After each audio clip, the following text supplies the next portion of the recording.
ಬೆಳಗಿನ ಬೆಳಕು. ಅರಣ್ಯಕಾಂಡ 7ನೇ ಅಧ್ಯಾಯ 8ನೇ ವಾಕ್ಯ. ಮೆರಾರಿಯವರು.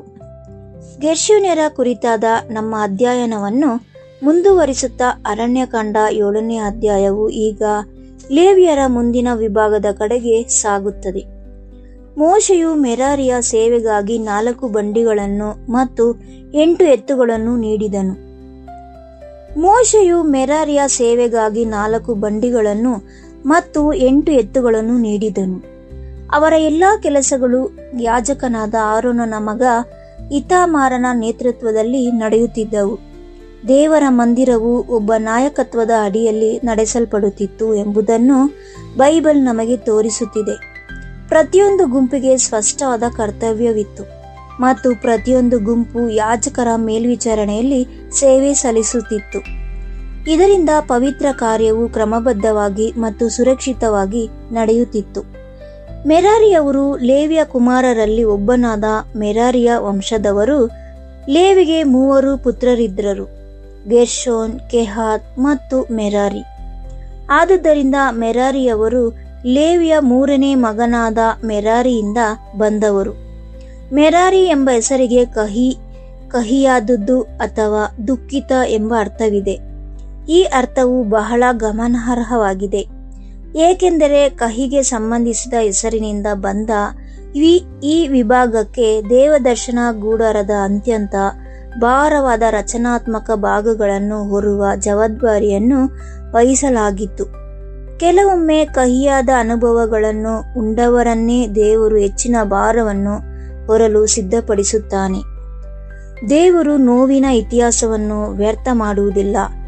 ಆತನು ಅದನ್ನು ಶಕ್ತಿ, ಸ್ಥಿರತೆ ಮತ್ತು ಭಾರವಾದ ಜವಾಬ್ದಾರಿಯನ್ನು ಹೊರಬಲ್ಲ ತಾಳ್ಮೆಯಾಗಿ ರೂಪಿಸಬಲ್ಲನು.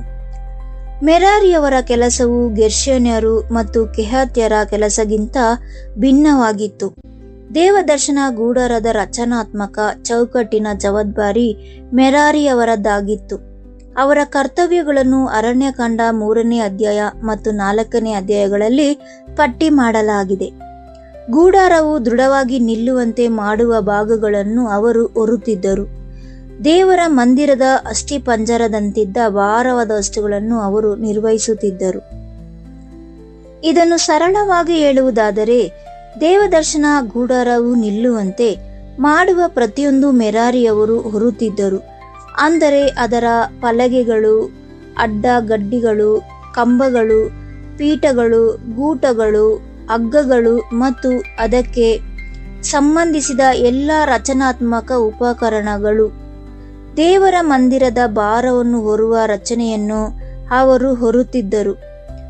ಅವರ ಕೆಲಸವಿಲ್ಲದೆ ಹೊದಿಕೆಗಳನ್ನು ಹಾಕಲು ಸಾಧ್ಯವಿರಲಿಲ್ಲ, ಪವಿತ್ರ ಸ್ಥಳವನ್ನು ರೂಪಿಸಲು ಸಾಧ್ಯವಿರಲಿಲ್ಲ ಮತ್ತು ದೇವರು ಆಜ್ಞಾಪಿಸಿದ ಕ್ರಮದಲ್ಲಿ ಇಡೀ ಪಾಳೆಯವು ಆರಾಧಿಸಲು ಸಾಧ್ಯವಾಗುತ್ತಿರಲಿಲ್ಲ. ಅವರ ಸೇವೆಯು ಹೊರಗೆ ಅಷ್ಟಾಗಿ ಕಾಣಿಸುತ್ತಿರಲಿಲ್ಲ, ಆದರೆ ಅದು ಅತ್ಯಗತ್ಯವಾಗಿತ್ತು. ರಚನೆಯು ದುರ್ಬಲವಾಗಿದ್ದರೆ ಉಳಿದೆಲ್ಲವೂ ವಿಫಲವಾಗುತ್ತಿತ್ತು.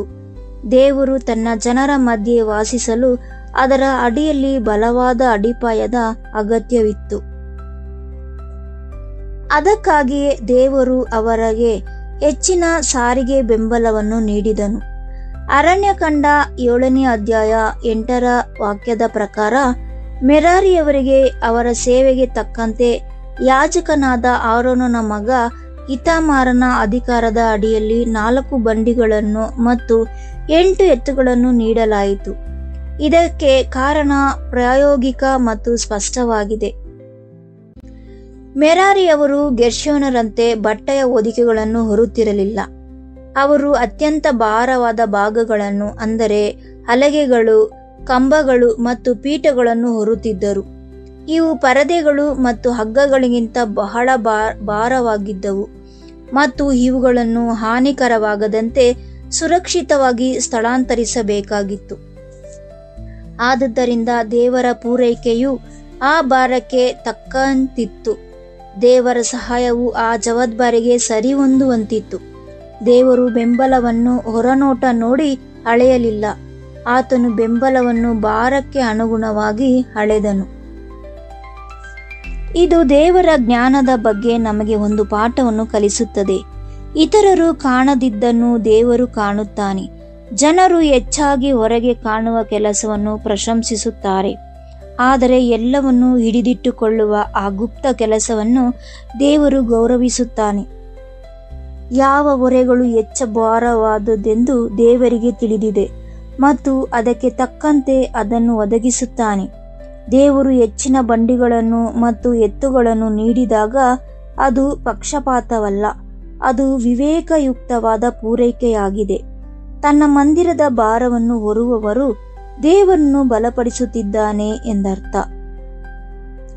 ಮುಂದಿನ ಬೆಳಗಿನ ಬೆಳಕು ಲೇಖನದಲ್ಲಿ ನಾವು ಮೆರಾರಿಯವರ ಮತ್ತು ಅವರ ಭಾರವಾದ ಹೊರೆಯ ಆತ್ಮಿಕ ಅರ್ಥವನ್ನು ಅಧ್ಯಯನ ಮಾಡೋಣ.